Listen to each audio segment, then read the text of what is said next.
على محمد وعلى آل محمد كما صليت على إبراهيم وعلى آل إبراهيم إنك حميد مجيد.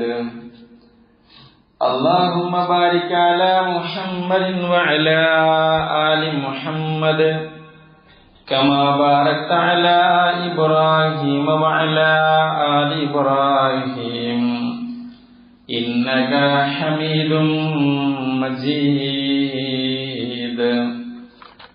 أما بعد فإن خير الكلام كلام الله وخير الحديث كتاب الله وخير السنن سنن محمد صلى الله عليه وسلم وشر الأمور محدثاتها وكل محدثة بدعة وكل بدعة ضلالة وكل ضلالة في النار.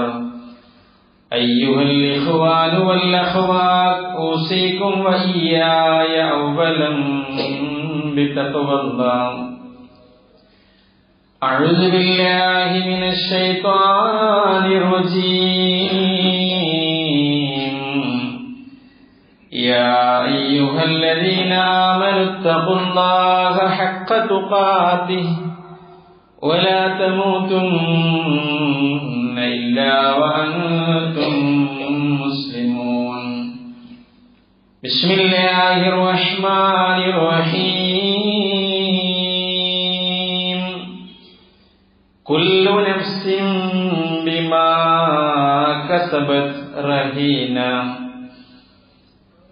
ബഹുമാനരായ സത്യവിശ്വാസികളെ, വിശ്വാസിനികളെ, കാരുണ്യവാനായ അല്ലാഹുവിന്റെ നിയമനിർദ്ദേശങ്ങൾ കഴിവിന്റെ പരമാവധി ജീവിതത്തിന്റെ എല്ലാ സന്ദർഭങ്ങളിലും പാലിച്ച് തഖ്വയുള്ളവരായി ജീവിക്കണമെന്ന് എന്നെയും നിങ്ങളെയും ഓർമ്മപ്പെടുത്തുകയാണ്, വസിയത്ത് ചെയ്യുകയാണ്. കാരുണ്യവാനായ അല്ലാഹു അവന്റെ നിയമങ്ങൾ പാലിച്ചു ജീവിക്കുന്ന യഥാർത്ഥ വിശ്വാസികളിൽ, സ്വർഗാവകാശികളിൽ നമ്മെ എല്ലാവരെയും ഉൾപ്പെടുത്തി അനുഗ്രഹിക്കുമാറാകട്ടെ എന്ന് ആത്മാർത്ഥമായി പ്രാർത്ഥിക്കുകയാണ്. വിശ്വാസികളെ, മനുഷ്യരായ നാം ഓരോരുത്തരും ഈ ദുനിയാവിലേക്ക് വന്നത് ഒന്നുമില്ലാത്ത അവസ്ഥയിലാണ്.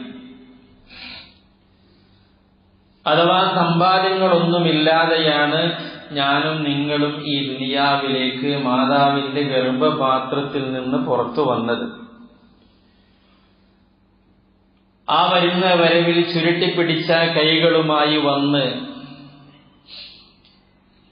ഇനി ആ കൈകളെ നിവർത്തിപ്പിടിച്ച് നാം ഈ ദുനിയാവിൽ നിന്ന് ഏതെങ്കിലും ഒരു നിമിഷത്തിൽ യാത്രയാകും.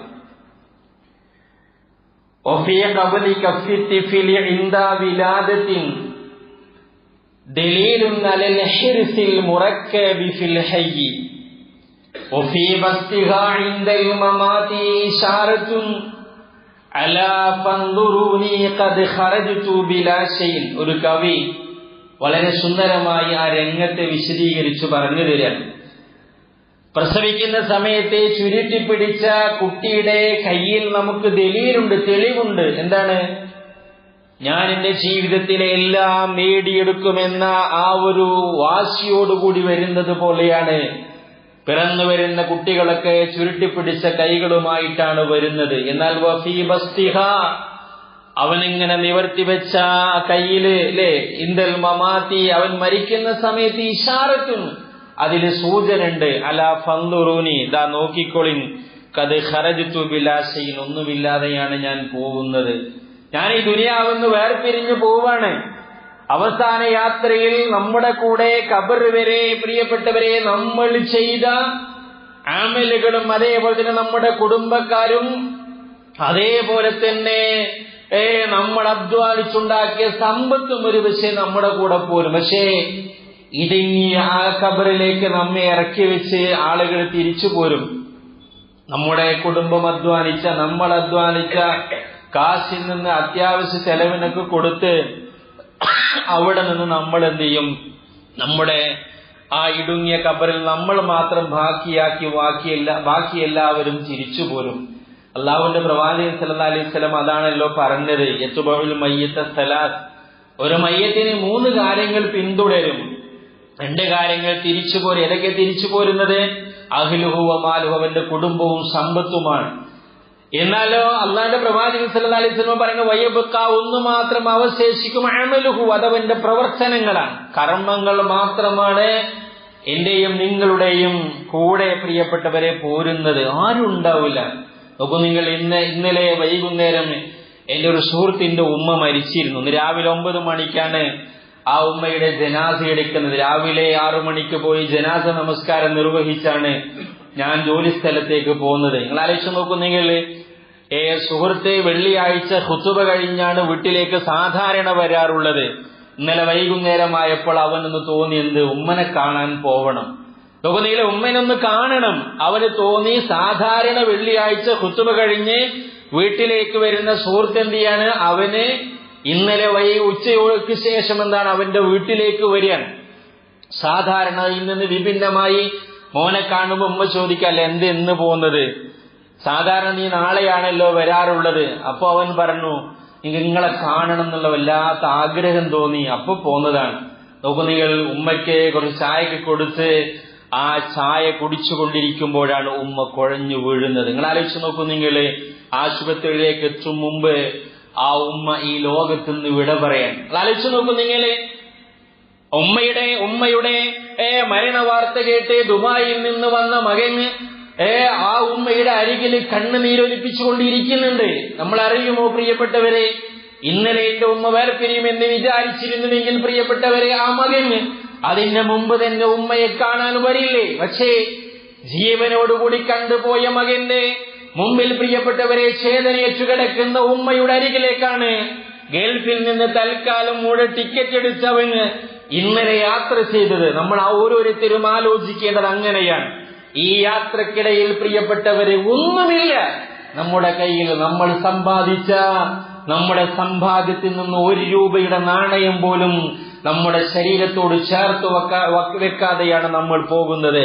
എന്നാൽ ചേർത്ത് വെക്കുന്നത് ഒന്നു മാത്രമാണ്, ഞാനും നിങ്ങളും ചെയ്ത നന്മയാണെങ്കിൽ നന്മയും തിന്മയാണെങ്കിൽ തിന്മയും. കുല്ലും ബിമാ കസബ റഹീൻ. 52-ാം അധ്യായം 21-ാമത്തെ ആയത്തിൽ അല്ലാഹു പറയണേ, എല്ലാ മനുഷ്യരും അവൻ സമ്പാദിച്ചതിനോട് കടപ്പെട്ടവനാണ്. 74-ാം അധ്യായം 38-ാമത്തെ ആയത്തിലും അത് തന്നെയാണ് പറയുന്നത്, കുല്ലു നഫ്സിൻ ബിമാ കസബത് റഹീന. എല്ലാ മനുഷ്യരും അവർ ചെയ്തതിനോട്, അവർ ചെയ്ത പ്രവർത്തനങ്ങളോട് കടപ്പെട്ടവരാണ് എന്ന് അല്ലാഹു പ്രിയപ്പെട്ടവരെ ഓർമ്മപ്പെടുത്താണ്. എങ്കിൽ ഈ കർമ്മങ്ങൾ ചെയ്യുവാനുള്ള അവസരം ഏതുവരെ മാത്രമാണ് പ്രിയപ്പെട്ടവരെ ഉള്ളത്? ശ്വാസം നിലയ്ക്കുന്നത് വരെ മാത്രമാണുള്ളത്, അല്ലേ? ശ്വാസം നിലയ്ക്കുന്നത് വരെ മാത്രമാണുള്ളത്.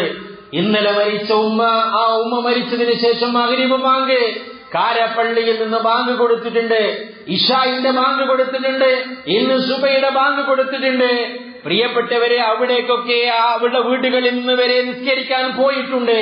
പക്ഷേ കൃത്യമായി ഖുർആൻ ക്ലാസ്സിൽ പങ്കെടുക്കുന്ന, ഖുർആൻ പഠിക്കുന്ന, സദസ്സുകളിൽ പങ്കെടുക്കുന്ന, ദീനീ കാര്യത്തിൽ നല്ല ശ്രദ്ധ പതിപ്പിക്കുന്ന ആ ഉമ്മാക്ക് ഇന്നലെ മഗ്രിബ് നമസ്കാരം നിർവഹിക്കാൻ സാധിച്ചിട്ടില്ല, ഇന്നലെ ഇശാ നമസ്കാരം നിർവഹിക്കാൻ സാധിച്ചിട്ടില്ല, ഇന്ന് സുബഹി നമസ്കാരവും നിർവഹിക്കാൻ സാധിച്ചിട്ടില്ല.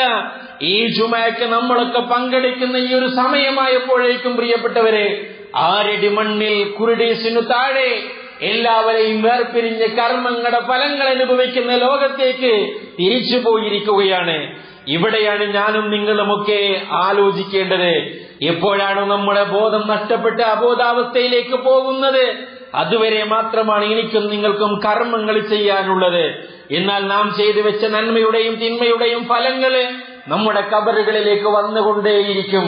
അതാണല്ലോ റസൂൽ വിശുദ്ധ ഖുർആനിലെ ആയത്തിൽ അല്ലാഹു പഠിപ്പിക്കുന്നത്, ഇന്നാ നഹ്നു നുഹ്യിൽ മൗത, നാമാണ് മരിപ്പിക്കുന്നത് എന്ന് അല്ലാഹു ഓർമ്മപ്പെടുത്തിയിട്ട് അല്ലാഹു പഠിപ്പിക്കണം, വനക്തുബു മാ ഖദ്ദമു വആസാറഹും, നിങ്ങൾ മുൻകൂട്ടി ചെയ്തതും ചെയ്തതിന്റെ അനന്തരഫലവും നിങ്ങൾക്ക് നാം രേഖപ്പെടുത്തും. എല്ലാം വളരെ കൃത്യമായ വ്യക്തമായ ഒരു രേഖയിൽ നാം രേഖപ്പെടുത്തിയിട്ടുണ്ട് എന്നാണ് സൂറത്ത് യാസീനിലെ 12ാമത്തെ ആയത്തിൽ അള്ളാഹു പഠിപ്പിക്കുന്നത്. അള്ളാഹുവിന്റെ പ്രവാചകൻ സല്ലല്ലാഹു അലൈഹി വസല്ലം പറയുന്നു, നോക്കൂ നിങ്ങൾ, മൻ സന്ന ഫിൽ ഇസ്ലാമി സുന്നത്തൻ ഹസന, ആരെങ്കിലും ഇസ്ലാമിലെ ഒരു നല്ല കാര്യം ഒരാൾക്ക് പഠിപ്പിച്ചു കൊടുത്താൽ ഫലഹു അജ്റുഹ, അവർക്കതിന്റെ കൂലിയുണ്ട്, ചെയ്തവന് കൂലിയുണ്ട്. ഇനിയോ വാജ്റു മൻ അമില ബിഹാ ബഅദഹു, അവനുശേഷം അവൻ കാണിച്ചു കൊടുത്ത നന്മ ആരാണോ ചെയ്യുന്നത് ആ ചെയ്യുന്നവനും അതിന്റെ കൂലിയുണ്ട്. ഏത് ചെയ്തവനൊന്നും നഷ്ടപ്പെടാത്തതുപോലെ കാണിച്ചു കൊടുത്തവനും പ്രതിഫലം കൊടുക്കുമെന്ന് അല്ലാഹുവിന്റെ പ്രവാചകൻ പഠിപ്പിക്കാണ്. ഇനി ഒരു തിന്മയാണ് ഒരാൾക്ക് നമ്മളിൽ നിന്ന് മാതൃകയായി കിട്ടുന്നത്, ആ തിന്മ നാം ചെയ്തതിന്റെ ശിക്ഷ നമ്മൾ ഏറ്റുവാങ്ങേണ്ടതുണ്ട്. ഇനി നമ്മൾ കാണിച്ചു കൊടുത്താണ് വേറൊരുത്തിന് ആ തിന്മ ചെയ്യുന്നതെങ്കിൽ അയാൾ എത്ര കാലം ആ തിന്മ തുടരുന്നുവോ ആ തിന്മ തുടരുന്ന കാലം അത്രയും അതിന്റെ ശിക്ഷ ഒന്നും കുറയാതെ നമുക്കും ആ ഖബറിലേക്ക് കിട്ടുമെന്ന് അഷ്റഫുൽ ഖൽഖായി റസൂലുള്ളാഹി സ്വല്ലല്ലാഹു അലൈഹി വസല്ലം ഓർമ്മപ്പെടുത്തിയെങ്കിൽ നമ്മിൽ നിന്ന് നല്ലത് മാത്രമാണ് ആളുകൾക്ക് ശരിയായി കിട്ടാൻ പാടുള്ളത്. ഒരിക്കലും നമ്മളിൽ നിന്നൊരു തിന്മ നമ്മുടെ കൂടെയുള്ളവർക്ക് ഒരു ശരിയായി സ്വീകരിക്കാൻ, നമ്മിൽ നിന്നൊരു മോഡലായി സ്വീകരിക്കാൻ, നമ്മിൽ നിന്നൊരു മാതൃകയായി സ്വീകരിക്കാൻ ഇടവരാതെ മുന്നോട്ട് പോവാൻ നമ്മൾ ഓരോരുത്തരും ശ്രദ്ധിക്കേണ്ടതുണ്ട്. ഇമാം മുസ്ലിം ഉദ്ധരിച്ച 1017ാമത്തെ ഹദീസിലാണ്. എങ്കിൽ നമ്മുടെ ഖബറിലേക്ക് വന്നു ചേരുന്ന പല കാര്യങ്ങളെക്കുറിച്ചും അല്ലാഹുവിന്റെ പ്രവാചകൻ സല്ലല്ലാഹു അലൈഹി വസല്ലം ഓർമ്മപ്പെടുത്തിയിട്ടുണ്ട്. ചില കാര്യങ്ങൾ ഇങ്ങനെ വേഗത്തിൽ പറഞ്ഞു പോകണം. അതിലൊന്ന് പ്രിയപ്പെട്ടവരെ റസൂൽ സല്ലല്ലാഹു അലൈഹി വസല്ലം പറഞ്ഞത് തഅലീമുൽ ഇൽമ എന്നാണ്. ആളുകൾക്ക് അറിവ് പകർന്നു കൊടുക്കുക, അല്ലെ, ദീൻ പഠിപ്പിക്കുക, റബ്ബിനെയും അതേപോലെ തന്നെ ആരാധനകളെയും അറിയിച്ചു കൊടുക്കുക, നന്മയും തിന്മയും വേർതിരിച്ച് കാണിച്ചു കൊടുക്കുക, ഹറാമും ഹലാലും ഒക്കെ വേർതിരിക്കുക, ഹക്കും ബാത്തിലും ആളുകൾക്ക് അറിയിച്ചു കൊടുക്കുക. അതിനുള്ള അവസരങ്ങൾ എന്തൊക്കെയുണ്ടോ ആ അവസരങ്ങളെ മുഴുവനും പ്രയോജനപ്പെടുത്തുക. ദാവാരംഗത്ത് നമുക്ക് സജീവമായി നിലനിൽക്കാൻ സാധിക്കും. പ്രിയപ്പെട്ടവരെ, ഒരു ലഘുലേഖ കൊടുത്തെങ്കിലും ഒരാളുടെ തിന്മയിൽ നിന്ന് ഒരാളെ മോചിപ്പിക്കാൻ നമുക്ക് സാധിച്ചാലേ ആ മോചിപ്പിച്ചതിനു ശേഷം അയാൾ എത്ര കാലം ഈ ദുനിയാവിൽ ആ തിന്മ ചെയ്യാതെ ജീവിക്കുന്നുവോ അത്രയും കാലത്തെ അയാളുടെ നന്മ മുറിയാതെ നമ്മുടെ ഖബറിലേക്ക് നമ്മൾ മാതൃകയായതുകൊണ്ട്, നമ്മൾ വഴികാട്ടിയായതുകൊണ്ട് നമുക്ക് കിട്ടുമെന്ന് അല്ലാഹുവിന്റെ പ്രവാചകൻ സല്ലല്ലാഹു അലൈഹി വസല്ലം പറഞ്ഞു. ഇൽമുൻ യുൻതഫഉ ബിഹി എന്നാണ് വേറെ ഹദീസിൽ അതിനെക്കുറിച്ച് ഓർമ്മപ്പെടുത്തിയത്. ഒന്നതാണ്. രണ്ടാമത് റസൂലുള്ളാഹി സ്വല്ലല്ലാഹു അലൈഹി വസല്ലം പറഞ്ഞത്, വെള്ളത്തിനൊക്കെ പ്രയാസപ്പെടുന്ന ആളുകൾക്ക് അതിനുള്ള സൗകര്യങ്ങൾ കൊടുക്കുക. റസൂലുള്ളാഹി സ്വല്ലല്ലാഹു അലൈഹി വസല്ലം ഹദീസിൽ കാണുന്നത് അജ്റാഹുൻ നഹർ എന്നാണ്, പുഴ ഒഴുക്കുക, അഥവാ കൃഷിയിടങ്ങളിലേക്കും മറ്റു സൗകര്യങ്ങളിലേക്കൊക്കെ വെള്ളം കൊണ്ടുപോകാനുള്ള സംവിധാനങ്ങളൊക്കെ ചെയ്തു കൊടുക്കുക. അതുമല്ല, വെള്ളത്തിന് പ്രയാസപ്പെടുന്ന ആളുകൾക്ക് കിണർ കുഴിച്ചു കൊടുക്കുക. അല്ലാഹുവിന്റെ റസൂൽ സല്ലല്ലാഹു അലൈഹി വസല്ലം അതും പറഞ്ഞു, ഹഫ്റൽ ആബാർ, കിണറുകളെ ഉണ്ടാക്കി കൊടുക്കുക എന്നത് വല്ലാത്തൊരു അത്ഭുതമാണ്. നോക്കുന്നെങ്കിൽ ദാഹിച്ചു വലഞ്ഞൊരു സമയത്ത് തന്റെ ദാഹം തീർക്കാൻ വേണ്ടി ഒരു കിണറിൽ നിന്ന് വെള്ളം ശേഖരിച്ച് അത് കുടിക്കുമ്പോഴാണ് ദാഹത്താൽ മണ്ണുകപ്പുന്ന ഒരു നായയെ ആ വ്യക്തി കാണുന്നത്. ഇമാം ബുഖാരി മുസ്ലിം ഉദ്ധരിക്കുന്ന ഹദീസിൽ വളരെ വിശദമായി ആ കാര്യം പറയുന്നുണ്ട്. അദ്ദേഹത്തിന്റെ ഷൂ അതിലെന്താണ് ആ നായക്ക് വെള്ളം കൊടുത്തത് കാരണം അള്ളാഹുവിന്റെ പ്രവാചകൻ സല്ലല്ലാഹു അലൈഹി വസല്ലം പറഞ്ഞത് ഫഗഫറ ലഹു, അള്ളാഹു അദ്ദേഹത്തിന് പുറത്തു കൊടുത്തു എന്നാണ്. നായക്ക് വെള്ളം കൊടുത്തത് പാപങ്ങൾ പൊറുക്കാൻ കാരണമായി എങ്കിൽ നാട്ടിൽ പ്രയാസപ്പെടുന്ന ആളുകൾക്ക് വെള്ളത്തിനുള്ള സംവിധാനം ചെയ്തു കൊടുത്താലേ എത്രമാത്രം പുണ്യമാണ് എന്ന് പറയേണ്ടതില്ല. പ്രിയപ്പെട്ടവരെ, ഇന്ന് ഞാനും നിങ്ങളും അനുഭവിക്കുന്ന ഏതൊരു ഫലമാവട്ടെ അത് നമ്മളാരും കുഴിച്ചിട്ടതിൽ നിന്നല്ല, നമ്മൾ നട്ട ചെടിയിൽ നിന്നല്ല. നാം നമ്മുടെ പിൻഗാമികൾക്ക് വേണ്ടി ഒരു ചെടി നട്ടാൽ ആ ചെടിയിൽ നിന്ന് പക്ഷികൾ തിന്നാൽ പോലും നമുക്ക് പ്രതിഫലം കിട്ടുമെന്ന് അല്ലാഹുവിന്റെ പ്രവാചകൻ പഠിപ്പിക്കും പോലെ ഈ ഹദീസിൽ പ്രവാചകൻ പഠിപ്പിക്കുന്നത് ഖർസുൻ നഖൽ, ഈത്തപ്പനയെ നടുക എന്നതാണ്. അഥവാ ചെടി നടുകയാണ്. ഫലങ്ങൾ ഉണ്ടാകുന്ന പഴങ്ങൾ ഉണ്ടാകുന്ന ചെടികളെ നടുന്നു എങ്കിൽ അല്ലാഹുവിന്റെ റസൂൽ സല്ലല്ലാഹു അലൈഹി വസല്ലം പറഞ്ഞ വാചകം നോക്കൂ നിങ്ങൾ, മാ മിൻ മുസ്ലിമിൻ യഖ്റുസു ഖർസ, ഒരു മനുഷ്യൻ ഒരു ചെടി നടാൻ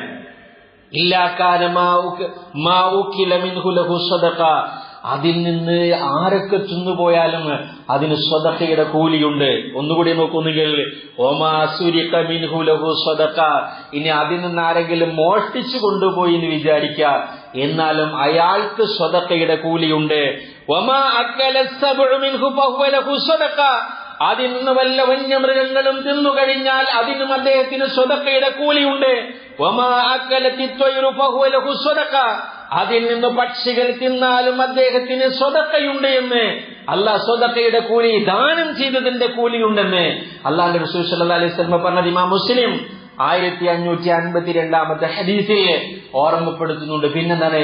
പള്ളി നിർമ്മാണം, ദീനി സ്ഥാപനങ്ങളൊക്കെ നിർമ്മാണം, പ്രിയപ്പെട്ടവരെ, അത് ഏറ്റവും പുണ്യമുള്ള കാര്യമാണ്. റസൂലുള്ളാഹി സ്വല്ലല്ലാഹു അലൈഹി വസല്ലം നോക്കൂ, നിങ്ങൾ പറയുന്നത് മൻ ബനാ മസ്ജിദൻ ലില്ലാഹി ബനല്ലാഹു ലഹു ഫിൽ ജന്നതി മിസ്ലഹു, ആരെങ്കിലും ഒരു പള്ളി നിർമ്മിച്ചാൽ അതുപോലെയുള്ളത് അല്ലാഹു അദ്ദേഹത്തിന് സ്വർഗത്തിൽ നിർമ്മിച്ചു കൊടുക്കുമെന്നാണ്. ബനല്ലാഹു ലഹു ബൈതൻ ഫിൽ ജന്ന, സ്വർഗത്തിൽ അദ്ദേഹത്തിന് ഒരു വീടുണ്ടാക്കി കൊടുക്കുമെന്നാണ്. ഒരു കുരുവിയുടെ കൂടിനോളമുള്ള അഥവാ ഏറ്റവും ചെറിയ ഒരു പള്ളിയാണെങ്കിലും അതിനു സമാനമായ ഒരു സംവിധാനം അല്ലാഹു സ്വർഗത്തിൽ അവൻ ഏർപ്പെടുത്തി കൊടുക്കുമെന്ന് റസൂലുള്ളാഹി സ്വല്ലല്ലാഹു അലൈഹി വസല്ലം പഠിപ്പിക്കാൻ. പ്രിയപ്പെട്ടവർ, എത്രയോ പള്ളികൾ നമ്മുടെ നാടുകളിൽ ദീനി സ്ഥാപനങ്ങളൊക്കെ വരുന്നുണ്ട്. നമ്മുടെ വക അതിലേക്കൊരു 100 രൂപ പോയാൽ, പ്രിയപ്പെട്ടവരെ, അവിടെ ഓതുന്ന ഓരോ പാരായണത്തിനും, അവിടെ ചെയ്യുന്ന ഓരോ സുജൂദിനും, അവിടെ നിർവഹിക്കപ്പെടുന്ന ഖുതുബയ്ക്കും, അവിടെ നിർവഹിക്കപ്പെടുന്ന ക്ലാസുകൾക്കും, അവിടെ നിർവഹിക്കപ്പെടുന്ന എന്തൊക്കെ മതപരമായ കാര്യങ്ങളുണ്ടോ അതിന്റെ എല്ലാം കൂലി നമ്മൾ കൊടുത്ത കാശിനനുസരിച്ച് കൊണ്ട് നമുക്ക് കിട്ടുമെന്ന് നമ്മൾ മനസ്സിലാക്കുക. പിന്നെ ഹദീസിൽ കാണുന്നത് മുസ്ഹഫ് ദാനം ചെയ്യുന്നതിനെ കുറിച്ചാണ് റസൂലുള്ളാഹി സ്വല്ലല്ലാഹു അലൈഹി വസല്ലം പഠിപ്പിക്കുന്നത്. ആർക്കെങ്കിലും ഒരു മുസ്ഹഫ് നമ്മൾ വാങ്ങിക്കൊടുത്തു എന്ന് വിചാരിക്കുക, അദ്ദേഹം അതിൽ നിന്ന് എത്ര വചനങ്ങൾ പാരായണം ചെയ്യുന്നുവോ അദ്ദേഹത്തിന് കിട്ടുന്നത് പോലെയുള്ള കൂലി, പ്രിയപ്പെട്ടവരെ, അത് വാങ്ങിക്കൊടുത്തവനും കിട്ടുമെന്ന് റസൂലുള്ളാഹി സ്വല്ലല്ലാഹു അലൈഹി വസല്ലം പഠിപ്പിക്കാണ്. പിന്നെ നോക്കൂ നിങ്ങൾ, റസൂലുള്ളാഹി സ്വല്ലല്ലാഹു അലൈഹി വസല്ലം പറഞ്ഞത് മക്കളെ ഏറ്റവും നല്ല സംസ്കാരത്തോടുകൂടി വളർത്തുക എന്നുള്ളതാണ്. നമ്മുടെ സമ്പാദ്യത്തിൽ ഏറ്റവും വലിയ സമ്പാദ്യം അതാണ്.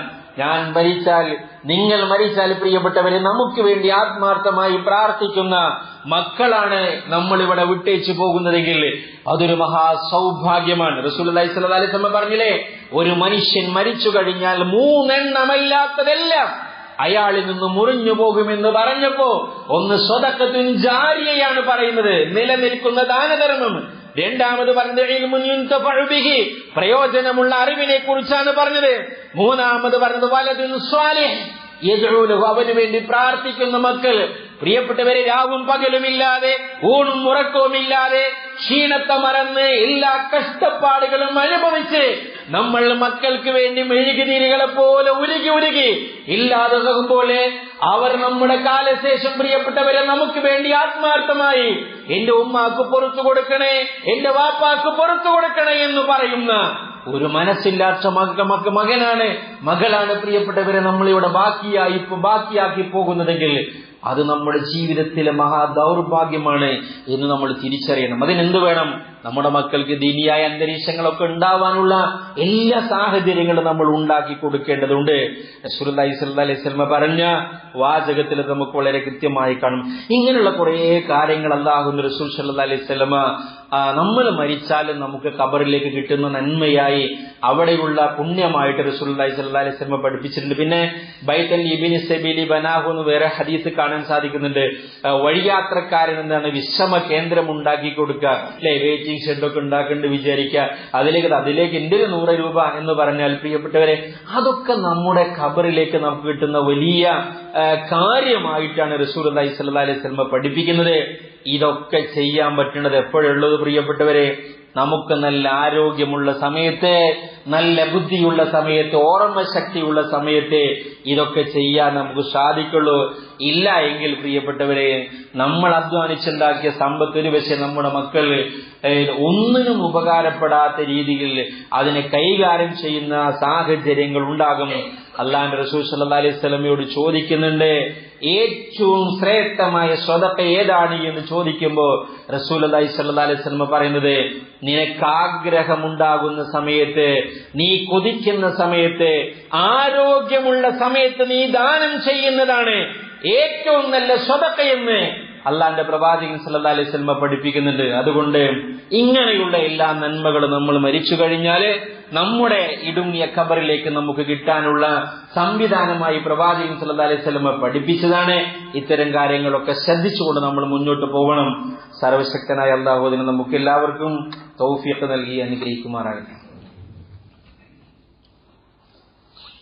അൽഹംദുലില്ലാഹ് ഹംദൻ തയ്യിബൻ മുബാറകൻ ഫീഹി അലാ കുല്ലി വസ്സലാത്തു വസ്സലാമു അലാ അഷ്റഫിൽ അംബിയാഇ വൽ മുർസലീൻ വഅലാ മൻ ഇത്തബഅഹും ബിഇഹ്സാനിൻ ഇലാ യൗമിദ്ദീൻ വലാഖിബത്തു ലിൽ മുത്തഖീൻ അമ്മാ ബഅദ്. അല്ലാഹുവിനെ സൂക്ഷിച്ചുകൊണ്ട് ജീവിക്കണമെന്ന് ഒരിക്കൽ കൂടി ഉപദേശിക്കുകയാണ്, വസിയത്ത് ചെയ്യുകയാണ്. പ്രിയപ്പെട്ടവരെ, സൂചിപ്പിച്ചത് നാം മരിച്ചു പോകുമ്പോൾ നമുക്ക് കൊണ്ടുപോകാനുള്ളത് നമ്മുടെ അമലുകളിൽ നിന്നുള്ളത് മാത്രമാണ്. നന്മയാണെങ്കിൽ നന്മയും തിന്മയാണെങ്കിൽ തിന്മയും നമ്മോട് ചേർന്ന് നിൽക്കുമെന്ന് അള്ളാഹുവിന്റെ പ്രവാചകൻ സല്ലല്ലാഹു അലൈഹി വസല്ലം പറഞ്ഞിട്ടുണ്ട്. അത് പരലോകത്ത് നമുക്ക് രക്ഷയുമാണ്, ശിക്ഷയുമാണ്. അതുകൊണ്ട് എപ്പോഴും നമ്മുടെ ജീവിതത്തിൽ നന്മകളെ ധാരാളമായി കൊണ്ടുവരാനും തിന്മകളിൽ നിന്ന് പൂർണ്ണമായും വിട്ടുനിൽക്കുവാനുമുള്ള ശ്രദ്ധയും ജാഗ്രതയും ഉണ്ടാവണമെന്നാണ് ഒന്നുകൂടി ചേർത്തുകൊണ്ട് ഓർമ്മപ്പെടുത്താനുള്ളത്. 1-2 കാര്യങ്ങൾ ശ്രദ്ധയിൽപ്പെടുത്താണ്. ഇൻഷാ അല്ലാഹ്, കഴിഞ്ഞ ആഴ്ച സൂചിപ്പിച്ച ഒരു കാര്യം ഉണ്ടായിരുന്നു. മഞ്ചേരിക്കടുത്തുള്ള പയ്യനാട് എന്ന് പറയുന്ന ചോലയിലുള്ള ഒരു പള്ളിയുമായി ബന്ധപ്പെട്ടുകൊണ്ടുള്ള പിരിവ്. ആ പിരിവ് ഇൻഷാ അല്ലാഹ് അവർക്ക് ഈ ആഴ്ചയിൽ വരാൻ പറ്റാത്ത ചില സാഹചര്യങ്ങൾ ഉണ്ടായതുകൊണ്ട് നമ്മളത് അടുത്ത ആഴ്ചയിലേക്ക് ഇൻഷാ അല്ലാഹ് മാറ്റിവെക്കുകയാണ്. ഈ അടുത്ത ആഴ്ച എത്തിപ്പെടാൻ കഴിയൂല, ഞാൻ ഈ ആഴ്ച അതിന്റെ ഉദ്ദേശത്തോടു കൂടി വന്നതാണ് എന്നൊക്കെ വിചാരിക്കുന്ന ആളുകൾ ഉണ്ടെങ്കിൽ അത് അസ്ലംകയെ ഏൽപ്പിക്കണമെന്ന് പ്രത്യേകമായി ഓർമ്മപ്പെടുത്താണ്. അതേപോലെ തന്നെ കഴിഞ്ഞ ആഴ്ചയിൽ നമ്മൾ മദ്രസ അധ്യാപകർക്കുള്ള ക്ഷേമനിധിയുമായി ബന്ധപ്പെട്ടുകൊണ്ടുള്ള പിരിവ് നടത്തിയിരുന്നു. ടീച്ചേഴ്സ് കെയർ എന്ന നിലയ്ക്ക് എല്ലാ പള്ളികളിലും ഇന്നാണ് അത് പിരിക്കുന്നത്. നമ്മൾ കഴിഞ്ഞ ആഴ്ച തന്നെ അത് പിരിച്ചിട്ടുണ്ട്. നമുക്കറിയാം, നമ്മുടെ മദ്രസകളിലൊക്കെ പഠിപ്പിക്കുന്ന 80% അധ്യാപകരും 2 മണിക്കൂർ അവർ എല്ലാ ദിവസവും പണിയെടുക്കുന്നത് 5000-ൽ താഴെയുള്ള ശമ്പളം വാങ്ങിയിട്ടാണ്. 3500, 4000, 4500 ഒക്കെയാണ് ഇപ്പോൾ പല അധ്യാപകരും വാങ്ങുന്ന ശമ്പളം. അപ്പൊ അതിൽ കുറേ കഷ്ടപ്പെടുന്ന, വിഷമിക്കുന്ന, പ്രയാസപ്പെടുന്ന അധ്യാപകരുണ്ട്. അപ്പൊ അവർക്ക് ഇല്ലാത്ത ആളുകൾക്ക് വീട് നിർമ്മിച്ചു കൊടുക്കാനും, വീട് തകരാറിലാവുന്ന ആളുകൾക്ക് അത് റിപ്പയർ ചെയ്യുവാനും, അതേപോലെ തന്നെ രോഗികളായ ആളുകൾക്ക് ചികിത്സാ സംവിധാനത്തിനും, അവിടെ മക്കൾ പഠിക്കുന്നുവെങ്കിൽ അവർക്കുള്ള വിദ്യാഭ്യാസ സഹായം, അതോടൊപ്പം തന്നെ പ്രായമായി പിന്നെ ജോലിക്കൊന്നും പോവാൻ പറ്റാത്ത മദ്രസയിൽ പഠിപ്പിക്കാൻ വേണ്ടി കുറേ കാലങ്ങളായി അവിടെ ആയുഷ് ചെലവഴിച്ച് ഇപ്പൊ ഒരു പണിക്കും പോവാനൊന്നും കഴിയാത്ത ആളുകൾക്കുള്ള പെൻഷൻ സംവിധാനം എന്ന് നിലക്കുകയാണ് നമ്മുടെ കൂട്ടായ്മ ഇത്തരമൊരു ആലോചന ഉണ്ടാക്കിയിട്ടുള്ളത്. അതുകൊണ്ട് കഴിഞ്ഞ ആഴ്ച ഇനി ആരെങ്കിലും കൊടുക്കാൻ ബാക്കിയുണ്ടെങ്കിൽ ഈ ആഴ്ച അത് നൽകണമെന്ന് കൂടി ഓർമ്മപ്പെടുത്താണ്. അതോടൊപ്പം തന്നെ നമ്മുടെ പള്ളിയിൽ വരുന്ന വീരങ്കോയക്ക അദ്ദേഹത്തിന് ഒരു ചെറിയ സർജറി ഇൻഷാ അല്ലാഹ് ഈ ആഴ്ചയിൽ നടക്കുന്നുണ്ട്, പ്രാർത്ഥിക്കണമെന്ന് പറഞ്ഞിട്ടുണ്ട്. നമ്മളൊക്കെ ആത്മാർത്ഥമായി പ്രാർത്ഥിക്കണം. ഒരാളുടെ അഭാവത്തിലുള്ള പ്രാർത്ഥന ഉത്തരം കിട്ടുന്ന പ്രാർത്ഥനയാണ് എന്നാണ് പറഞ്ഞത്. കാലിലാണ് സർജറി നടക്കുന്നത്. അള്ളാഹു അദ്ദേഹത്തിന് പൂർണ്ണമായ ശമനം നൽകി അനുഗ്രഹിക്കുമാറാകട്ടെ. ഓപ്പറേഷനോടുകൂടി അദ്ദേഹത്തിന്റെ നിലവിലുള്ള എല്ലാ പ്രയാസങ്ങളും ദൂരീകരിച്ച് നല്ല ആരോഗ്യത്തോടുകൂടി പള്ളിയിൽ വരാനും ദീനിയായ കാര്യങ്ങളൊക്കെ ചെയ്യുവാനും അതോടൊപ്പം തന്നെ അദ്ദേഹത്തിന്റെ സ്വന്തം ആവശ്യങ്ങളൊക്കെ ഭംഗിയായി നിർവഹിക്കുവാനും അള്ളാഹു തൗഫീഖ് നൽകി അനുഗ്രഹിക്കുമാറാകട്ടെ. നമ്മിന്ന് മരിച്ചുപോയ ഏറ്റവും നമ്മുടെ പ്രിയപ്പെട്ടവർ, പ്രത്യേകിച്ച് നമ്മുടെ മാതാപിതാക്കൾ, അള്ളാഹു സ്വർഗ്ഗം നൽകി അനുഗ്രഹിക്കുമാറാകട്ടെ. നമ്മുടെ കുടുംബങ്ങളിൽ നിന്ന്, അയൽപക്കങ്ങളിൽ നിന്ന്, നമ്മുടെ സുഹൃത്തുക്കളിൽ നിന്ന്, അതോടൊപ്പം തന്നെ ആദർശ ബന്ധുക്കളിൽ നിന്ന്, നാം പരിചയമുള്ള നമ്മുടെയൊക്കെ ഏറ്റവും അടുത്ത ആളുകളിൽ നിന്ന്, ഇന്നലകളിൽ വരെ പിരിഞ്ഞു പോയ എല്ലാ ആളുകൾക്കും അള്ളാഹു മഗ്ഫിറത്തും റഹ്മത്തും നൽകി അവരെയും നമ്മയും അള്ളാഹുവിന്റെ വിശാലമായ ജന്നാത്തുൽ ഫിർദൗസിൽ പ്രവേശിപ്പിക്കുമാറാകട്ടെ. പ്രവാചകന്മാരുടെ കൂടെ, സിദ്ദീഖീങ്ങളുടെ കൂടെ, ശുഹദാക്കളുടെ കൂടെ, സ്വാലിഹീങ്ങളുടെ കൂടെ സ്വർഗത്തിൽ പോവാൻ അള്ളാഹു നമുക്ക് എല്ലാവർക്കും തൗഫീഖ് നൽകി അനുഗ്രഹിക്കുമാറാകട്ടെ. മരിക്കുമ്പോൾ ലാ ഇലാഹ ഇല്ലല്ലാഹ് എന്ന കലിമത്ത് തൗഹീദ് ഉച്ചരിച്ച് സന്തോഷത്തോടുകൂടി ആത്മാവിനെ ഏറ്റെടുത്തുകൊണ്ട് കൊണ്ടുപോകുന്ന സൗഭാഗ്യവാന്മാരിൽ അല്ലാഹു നമ്മെ എല്ലാവരെയും ഉൾപ്പെടുത്തി അനുഗ്രഹിക്കുമാറാകട്ടെ. മരിക്കുമ്പോൾ പാർശ്വഭാഗങ്ങളിലും മുതുകിലും ഒക്കെ ശക്തമായ അടി അടിച്ചുകൊണ്ട് മരിച്ചു പോകുന്ന ദൗർഭാഗ്യവാന്മാരിൽ നിന്ന് അല്ലാഹു നമ്മെ എല്ലാവരെയും കാത്തു രക്ഷിക്കുമാറാകട്ടെ. ഇടുങ്ങിയ ഖബർ അത് ഞെരുക്കുമെന്നും അതിൽ പ്രയാസങ്ങളും വിഷമങ്ങളും ഉണ്ടെന്നും പരലോകത്തേക്കുള്ള ഒന്നാമത്തെ കവാടമാണ് ഖബർ, അവിടെ ശിക്ഷയുടെ തുടക്കം ഉണ്ടാകുമെന്നും പ്രവാചകൻ സല്ലല്ലാഹു അലൈഹി വസല്ലം പഠിപ്പിച്ചിട്ടുണ്ട്. ഖബറിൽ നിന്നും തുടർന്നു വരുന്ന എല്ലാ ശിക്ഷകളിൽ നിന്നും അല്ലാഹു പൂർണ്ണമായ മോചനം നമുക്ക് എല്ലാവർക്കും നൽകി അനുഗ്രഹിക്കുമാറാകട്ടെ. ധാരാളം ആളുകൾ രോഗികളാണ്, പേരെടുത്ത് പറഞ്ഞാൽ തീരാത്തത്ര ആളുകൾ. പ്രാർത്ഥിക്കാൻ നമ്മോട് വസിയത്ത് ചെയ്തവർ എല്ലാവരുടെയും രോഗങ്ങൾക്ക് പൂർണ്ണമായ ശമനം അല്ലാഹു നൽകി അനുഗ്രഹിക്കുമാറാകട്ടെ. വലിയ പരീക്ഷണങ്ങളിൽ നിന്ന് അപകടങ്ങളിൽ നിന്ന് അല്ലാഹു നമ്മെ എല്ലാവരെയും കാത്തു രക്ഷിക്കുമാറാകട്ടെ. നമ്മുടെ ഇണകളിൽ നിന്ന് സന്താനങ്ങളിൽ നിന്ന് കൺകുളിർമ അല്ലാഹു നമുക്ക് പ്രദാനം ചെയ്യുമാറാകട്ടെ. ലോകത്തിന്റെ വിവിധ ഭാഗങ്ങളിൽ പ്രയാസപ്പെടുന്ന വിശ്വാസികൾക്ക് അല്ലാഹു ശാന്തിയും സമാധാനവും നൽകി അനുഗ്രഹിക്കുമാറാകട്ടെ. ഫലസ്തീനിന്റെ മണ്ണിൽ നമ്മുടെ മക്കളെ പോലെ സന്തോഷത്തോടുകൂടി കഴിയേണ്ട മക്കൾ ഭക്ഷണം കിട്ടാതെ പ്രയാസത്തോടുകൂടി വിഷമത്തോടുകൂടി മരിച്ചു പോകുന്നതിന്റെ വാർത്തകൾ കേട്ടുകൊണ്ടാണ് ഓരോ ദിവസവും മുന്നോട്ട് പോകുന്നത്. അല്ലാഹു അവർക്ക് അവരെ ദ്രോഹിക്കുന്നവരിൽ നിന്ന് പൂർണ്ണമായ മോചനം അല്ലാഹു നൽകി അനുഗ്രഹിക്കുമാറാകട്ടെ. റബ്ബനാ തഖബ്ബൽ മിന്നാ ഇന്നക അൻതസ് സമീഉൽ അലീം വതുബ് അലൈനാ ഇന്നക അൻതത് തവ്വാബുർ റഹീം. റബ്ബനാ ആതിനാ ഫിദ്ദുനിയ ഹസന വഫിൽ ആഖിറതി ഹസനതൻ വഖിനാ അദാബന്നാർ. ആമീൻ ആമീൻ ബിറഹ്മതിക യാ അർഹമർ റഹീം.